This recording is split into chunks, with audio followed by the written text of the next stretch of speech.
It's Time Warner Cable's local edition. I'm Brad Pomerance. We're joined by Sebastian Ridley-Thomas, member of the California State Assembly. And sir, I'd like to speak with you about what's known as SB350, looking to further California's goals to cut greenhouse emissions. What came out ultimately was very different than what went in. And there was a lot of controversy surrounding whether transportation fuel should be included in the effort to decrease emissions. Talk to us about it. Well, I really do have to salute the President Pro Tem for what I think is probably a visionary act. And what we got was a clean energy, clean jobs, 21st century paradigm shift. So if you have building materials that are going into new or existing stock, they're going to be significantly more energy efficient. That's going to create jobs. That's going to create new supply chains. Our ports are going to be busy because we're going to have containers full of new building materials. Our rubber, wood, and concrete manufacturing facilities across the state are going to get upgrades to accommodate these new regulations, and that will be a positive thing. So that's a net job creator.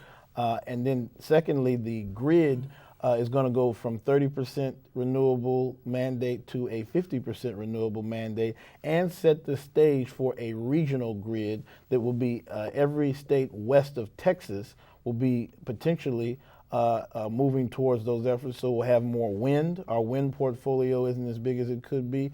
I anticipate the geothermal will be a big part of the mix. Yeah, solar. And geothermal is baseload power, which is what you really need as opposed to intermittent power. But are we investing in storage technologies, for example, so that we can capture that energy? That's a part of the economies are going to be fostered because of the goal. That's where sometimes when you set a regulatory goal, it can drive innovation. So the phase-in period is long enough that you can build the batteries that will store. Do they exist today?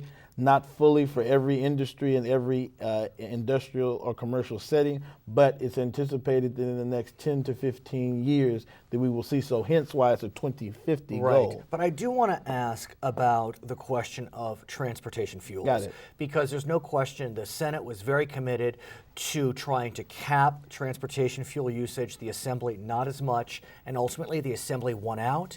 Folks felt as if the oil industry was very powerful with its push, and in the end, transportation fuels, which is a significant creator of greenhouse gases, not included in this standard. Well, so this is a nuanced topic, but the basic part is that most of the emissions pollution associated with the poor air quality we experience in the Los Angeles basin and in the Central Valley is from freight trucks, class 6 and 7 large trucks. Those are the long haul, heavy materials and goods movement trucks.